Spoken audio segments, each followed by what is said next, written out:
News at 5. It's not just news, it's eyewitness news. We begin with an Eyewitness News exclusive. Metro officers accused of misconduct are ignoring subpoenas from a state-sponsored watchdog group.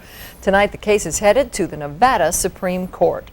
Good afternoon. Thanks for joining us. Metro's Citizen Review Board says officers accused of misconduct routinely ignore their subpoenas to testify, even though it violates Nevada state law. Now, this has been an ongoing battle. The Citizens Review Board was established in 1999 to investigate misconduct allegations levied against Metro officers.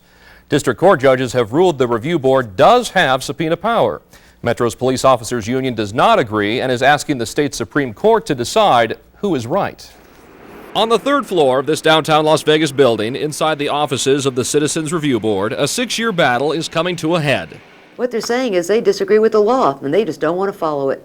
The board's executive director, Andrea Beckman, tells Eyewitness News Metro officers are breaking the law by ignoring their subpoenas involving misconduct investigations, ordered to do so by their union. Officers have an obligation to uphold the law, and they should be appearing and testifying. Nevada Revised Statute 289.390 gives the review board subpoena power. Nonetheless, Metro's Police Protective Association says its officers should be exempt. It doesn't have a right to subpoena officers and compel them to testify against themselves in a review board process. We don't think that was the intention of the legislature. PPA Executive Director David KLAS believes his officers should not be forced to answer questions about their conduct.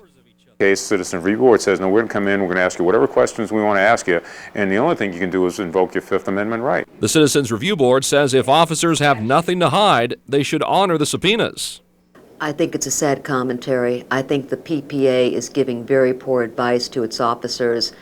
A Clark County District Court ruled in January the board does have the right to subpoena officers. The police union appealed the ruling to the state Supreme Court. A week from this Thursday, the court will hear the case. So what is the problem with Metro officers pleading the Fifth before the Citizens Review Board? Well, the PPA says doing that gives off the appearance of having something to hide. They dislike what they see as an all-or-nothing review process. A 2-year-old is recovering from a broken collarbone after he was accidentally run over in his driveway by his father's car. The accident happened this morning at a home near Flamingo and Pecos. The boy was taken to Sunrise Hospital. He is expected to be okay. This is a reminder, though, to parents about how fast an accident like this can happen. Last year, 91 children were killed nationwide in back-over accidents. There are a number of cameras and sensors you can buy to help prevent a similar accident. For some cars, you're not able to see a small child for more than 50 feet. Well, a man accused of committing 3 murders makes his first appearance in court tomorrow. Carleton Johnson was arrested after an armed robbery Saturday night, but before that, police say Johnson went into an apartment and shot and killed his son Cameron, his 6-year-old niece Jonna Johnson, and his brother John Johnson. Johnson faces 3 counts of murder with a deadly weapon and 1 count of robbery with a deadly weapon for a robbery that occurred shortly after the murders. More people coming to Las Vegas means more planes, and that means more plane noise. McCarran International Airport has volunteered to study the effect of plane noise on the community. The first of 10 public meetings for information is going on tonight. Channel 8 Eyewitness News is live. Reporter Edward Lawrence is at the Clark County Government Center on Grand Central Parkway, where those meetings are taking place. Edward. All right, Edward, thank you. If you would like to have more information on this story or submit your comments via the internet, go to KLASTV.com. There is a link to the study's webpage. A storm drain project on Charleston near Rancho is finally coming to an end, thankfully. Dana Roselli is live in Chopper 8 with your Skywitness traffic. Dana. Thanks, Dana. Good news. They say that power has been restored to that Valley View area that we reported was out of power. Yep, 19 customers were told still without power. That is good news, Ted, because all those people need their air conditioning. Oh, yeah. A few minutes away. Brian, Paula. Thanks, Ted. Thanks, Ted. President Bush today opened the Oval Office to the highest-ranking official from communist Vietnam. It's a first since the Vietnam War. We'll have the story. A former Ku Klux Klan member has been found guilty in the deaths of 3 civil rights workers. Coming up, reaction to this case that has spanned more than 4 decades. Plus, answers to many medical problems could be solved with a new high-tech robot here in Las Vegas. See how it works coming up. You're watching Channel 8 Eyewitness News at 5. With Paula Francis, Dave Cavassier, and Neighborhood Weather with Kevin Janison. It's not just news, it's Channel 8 Eyewitness News. Guilty of manslaughter, not of murder. A former Ku Klux Klan member faces years in prison following his conviction today in the slaying of 3 civil rights workers in Mississippi back in the 1960s. 80-year-old Edgar Ray Killen was always associated with the 1964 slayings of 3 young men who were helping register black voters. Prosecutors had hoped to prove that Killen planned the murders and helped round up fellow Ku Klux Klansmen to chase down and kill the men.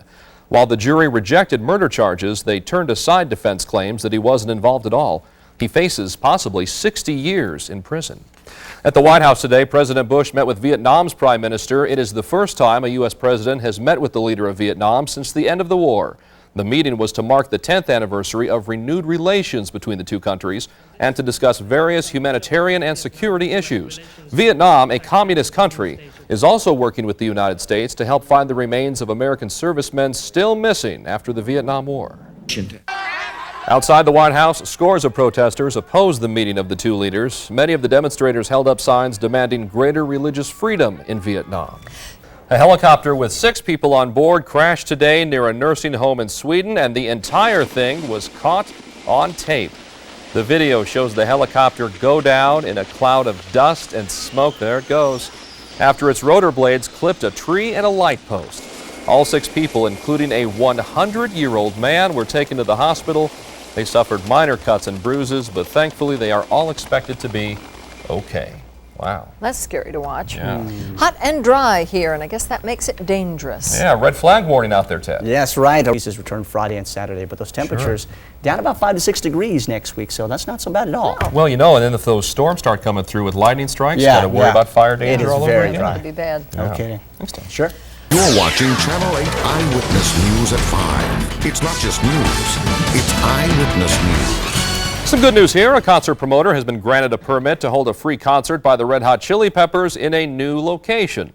It was announced yesterday. The concert, celebrating Las Vegas' centennial, would move from the Las Vegas Convention Center parking lot to the soccer field at Sam Boyd Stadium. Yeah. There were concerns about the potential heat and traffic on the Strip and around the convention center. About 50,000 people are expected to attend that Red Hot concert. Those stories tonight on Eyewitness News at 6 o'clock. Stay with us now for the CBS Evening News. Hope to see you again tonight at 6 and 11. Have a great night, everyone. We'll see you later.